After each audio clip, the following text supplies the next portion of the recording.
여러분 안녕하십니까, 강신업 변호사입니다. 요새 제가 한국 경제에 대한 전망을 하는 그런 칼럼니스트의 글을 읽어보고 또 유튜브도 들어보면 하나같이 한국 경제를 비관적으로 보고 있고 IMF로 갈 가능성이 많다고들 얘기를 합니다. 정말 그런 것인지, 아니 지금 주가는 좋고 또 뭐 반도체도 잘 팔린다고 그러는데 왜 한국 경제가 앞으로 위험하다고 그러는지, 왜 현금을 챙겨야 된다고 말하는지 우리 강신업 TV의 구독자 여러분께는 제가 좀 알려드리고, 그리고 현명한 경제생활, 현명한 그런 어떤 투자 할 수 있도록 좀 해드려야 될 것 같습니다. 그래서 지금 제가 찾아본 것들 중에서 말이죠, 아주 한국 경제의 문제점을 잘 파악하고 지적하고 있는 그런 지금 유튜브 영상을 여러분께 한번 들려드리도록 하겠습니다. 잘 들어보시죠.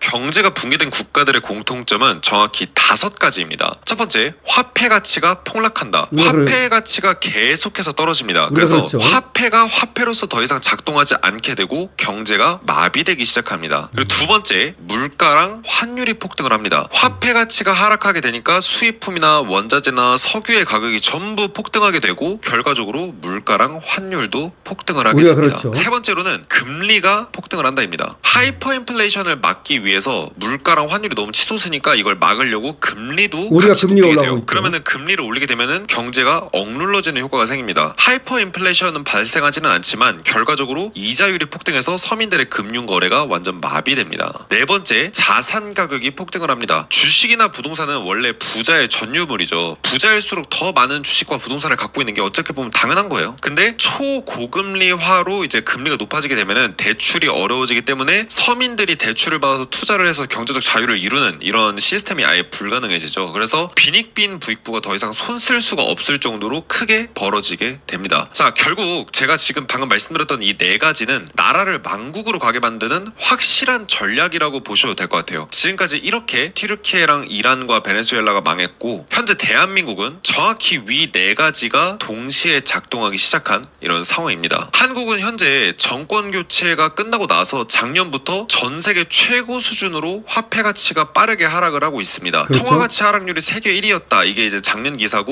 올해에도 이란발 폭격 맞은 원화라고 하는데 이란 이슈가 터졌을 때 43개 국가 중에 41번째로, 즉 통화 가치가 많이 폭락한 걸로는 뒤에서 3번째 등수를 차지했다라는 거죠. 그만큼 통화 가치가 많이 폭락을 했습니다. 맞습니다. 자, 그리고 화폐 가치가 하락을 많이 하니까 어때요? 물가도 폭등하기 시작하죠. 우리나라는 무역이 아니면은 스스로 생존이 불가능한 국가거든요. 주요 경제기관 한국 물가 연일 상승 전망, 곡물부터 먹거리 물가까지 쇼크 수준으로 이란발 에그플레이션 식탁 강타 이런 기사들이 나오고 있죠. 수입 물가가 높아지니까 물가도 동시에 폭등을 하고 있고, 덩달아 환율도 IMF 사태급으로 지금 폭등하고 있습니다. 맞습니다. 2008년 글로벌 금융위기보다 200원 높은 원달러 환율이라고 얘기를 하죠. 그 다음에 환율 1,500원 위기 아니다, 돈의 흐름이 바뀐 시대다라면서 이승헌 전 한국은행 부총재가 최근 원달러 환율 1,500원대 상황이 위기가 아니라고 진단을 했다라고 합니다. 그래서 돈의 흐름이 바뀌었다라는 이런 되도 않는 얘기들만 늘어놓고 있습니다. 맞습니다. 뭔 돈의 흐름이 바뀌었다라는 건가요? 자, 게다가 이제 금리도 지금 많이 높아지고 있습니다. 금리가 정권 교체 이후 전후로 바닥 대비해서 지금 60% 가까이 올랐습니다. 그래서 이제 금리가 2%에서 3% 후반대까지 올라갔습니다. 국채 5년물 기준으로. 국가에서 통제를 하는 게 바로 기준금리인데 이 기준금리 자체는 유지가 되고 있어요. 하지만 사실상 실질금리, 즉 투자자들이 이제 채권을 거래할 때 쓰는 채권 시장의 금리는 정권 교체 후에 폭등을 했죠. 즉 이게 폭등하게 되면 어떻게 됩니까? 은행의 대출금리도 폭등하게 돼요. 즉 어때요? 지금 게다가 부동산하고 주식 이런 거 너나 할 것 없이 폭등을 하면서 마치 경제가 화랑새인 것처럼, 경제가 살아나는 것처럼 막 착각하게 만들고 있습니다. 사실상 부동산도 근데 오르는 곳만 오르고 5천조의 시가총액의 이 주식시장 중에서 대다수가 상위 1%의 자산이에요. 5천조 시가총액 중에 3천조 원을 싹쓸이하는 게 바로 이제 상위 1%의 부자입니다. 전체 금융자산의 60%를 차지하고 있죠. 즉 개미들이 빚내서 상류층에 돈을 벌어주는 다단계 구조의 사회로 맞습니다. 변질이 되고 있습니다. 이게 왜 문제입니다. 그러냐? 자, 주식시장만 봐도 그래요. 지금 시총이 2,500조였던 게 5천조 가는데 몇 달 안 걸렸습니다. 근데 이때 사실 부자들이 미리 살았던 게 지금 이제 개미들이 비투를 해서 이거를 끌어올려가지고 지금 주가가 고공행진을 하면서 부자들만 돈을 많이 벌게 된 셈이거든요. 그러니까 사실상 이게 빈익빈 부익부의 어떤 다단계가 아닌가 싶을 정도예요. 여기에다가 이제 활용 점정으로 뭡니까? 나라에서 마치 석유가 나는 국가인 것처럼 역대급의 예산을 편성을 해서 2026년에 예산 통과를 했고, 그 다음에 이번에 중동 피해를 봤다라면서 중동발 피해로 기업 유동성 27조를 지원한다. 게다가 이제 추경으로 2.5조를 또 확대했다라고 하는데 돈을 진짜 나라에서 미친 듯이 풀고 있습니다. 그렇습니다. 이란 전쟁이 끝나든 말든 아무 상관없이 앞으로 또 어떤 핑계거리를 대서 추경을 하게 될 거고 이런 식으로 점점 더 빠르게 나라 빚이 불어나고 뿌리는 돈들도 가면 갈수록 더 커질 겁니다. 즉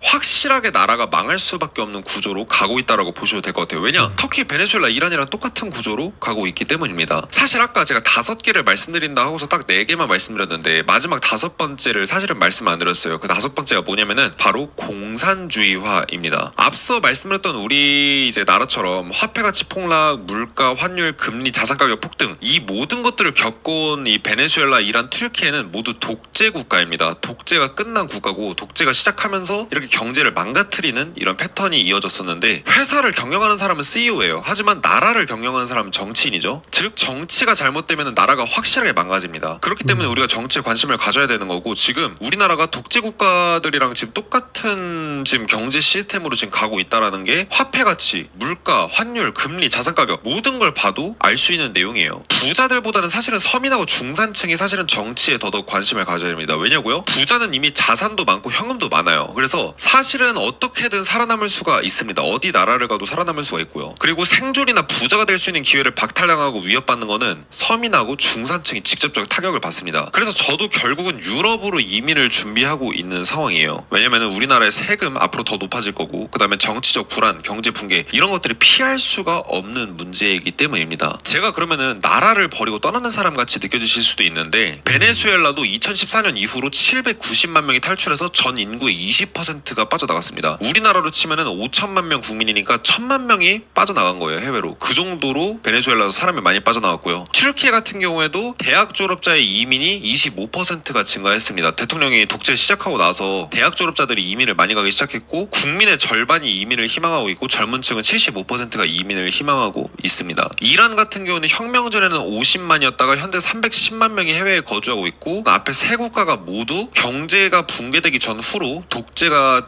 본격화되기 전후로 엄청난 이민 랠리가 있었습니다. 그럼 이렇게 이민 간 사람들 다 모두가 매국노일까요? 나라를 사랑하는 마음이 없어서 이민을 갔을까요? 그리고 베네수엘라랑 터키, 이란의 공통점은 뭐냐면 고학력 전문직 부유층, 상류층 이런 사람들 위주로 이민이 빠르게 진행됐었어요. 즉 엘리트일수록 부자일수록 정보가 빠를수록 먼저 이민을 떠나는 경향이 있었습니다. 그래서 지금 우리나라도 보면은 사업 잘하시는 분들, 돈 많은 분들 이미 미국 가서 살고 계신 분들도 되게 많아요.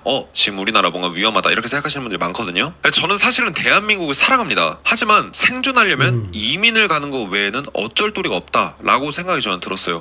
한국에서도 생존할 수 있는 방법이 뭔지 잘 알고 있습니다. 하지만 해외에서 가면 좀 더 쉽다 이거죠. 그럼 여러분들한테 한번 여쭤보겠습니다. 얼마나 이 부분에 대해서 대비를 하셨어요? 지금 우리나라 경제가 누가 봐도 수치적으로 지금 망가져가고 있는 게 눈으로 다 확인이 되는데 이런 상황에서 얼마나 대비를 하셨습니까? 그리고 어차피 여러분들이 만약에 한국에서 사실 거라고 한다면 이런 위기를 기회로 바꿀 수 있다라면 어떠시겠습니까? 기회로 바꿔야 되지 않을까요? 경제가 위기가 오고 경제가 박살나고 한다고 하더라도 늘 부자가 되는 사람은 있습니다. 바늘구멍처럼 그 구멍이 좁아지는 건 사실이지만 사실상 자, 이거 지금 얼마나 중요한 얘기인지 여러분께서 잘 들으셨기를 바랍니다. 그러니까 한국 경제가 붕괴되고 있다는 거를 얘기하면서 지금 한국의 주식시장이 올라가고 또 부동산이 올라가고 이런 것들은 오히려 말이죠. 이게 좋은 현상이 아니라고 얘기하고 있는 거 아니겠습니까? 자, 일시적으로 말이죠. 이렇게 올라갈지 모르지만 이거는 이미 부자들을 갖다가 서민들이 빚을 내가지고 그 사람들 돈 벌어주는 거라는 겁니다. 주식투자도 말이죠. 그 사람들은 미리 사놨다는 겁니다. 이미 5만 원대, 6만 원대 삼성전자 사놓고 갖고 있는데 지금 20만 원에 빚 내가지고 서민들이 그걸 사주고 있다는 얘기예요. 지금 외국인들은 다 팔고 나가지 않습니까? 그 사람들은 4만 원대, 5만 원대, 6만 원대, 7만 원대 갖고 있던 사람들이란 말입니다. 이게 얼마를 갈지는 모르겠지만 지금 그거는 사실 아닙니까? 환율 오르고 말이죠. 지금 자산 가치 떨어지고 난리 났다 이 말입니다. 그래서 이 지금 제가 전해드린 이 유튜버는 자신은 이민을 준비하고 있다까지 얘기합니다. 대한민국 난리 났습니다. 대한민국 지금 경제가 붕괴되는 5가지 지금 신호를 얘기하고 있는데 마지막에 얘기한 것이 가장 여러분 눈에 확 들어오지 않습니까? 공산주의, 즉 이 나라가 사회주의가 되고 있기 때문에 독재국가가 되고 있기 때문에 그래서 희망이 없다는 겁니다. 이란, 그다음에 또 베네수엘라, 그 튀르키예 이런 데를 얘기하면서 그런 나라들의 경제가 다 무너졌는데 그 이유가 똑같다는 겁니다. 그런 나라가 무너질 때 증상과 우리가 지금 무너지고 있는 증상이 똑같다는 겁니다. 금리가 또 올라가고 있어요. 맞아요. 주담대 같은 거 막 올라가고 있습니다. 그래서 지금 환율 폭등하고 있잖아요. 그다음에 지금 금리 올라가고 있죠. 자산 가치 떨어지고 있죠. 지금 뭐 하나같이 지금 대한민국이 무너져가는 신호입니다. IMF 다시 온다는 겁니다. 그런데도 불구하고 주가가 올라가니까 여기 이게 마취제처럼 말이죠. 주식이 올라가는데 다 돈 버는 것 같이 느껴지고 지금 물가 올라가는 거 보세요. 물가가 얼마나 뛰고 있는데 그까지 조금 뭐 임금이 올라가면 뭐 합니까? 정말 난리 났습니다. 지금 이민을 한다고 얘기합니다. 정말 똑똑한 사람들 베네수엘라라든지 이미 이란이라든지 많은 사람들이 미리 떠났다는 겁니다. 대한민국은 어떻게 될까요? 여러분들 어떻게 생각하십니까? 여러분들의 의견을 기탄 없이 댓글로 남겨주시기 바랍니다. 강신업 TV입니다.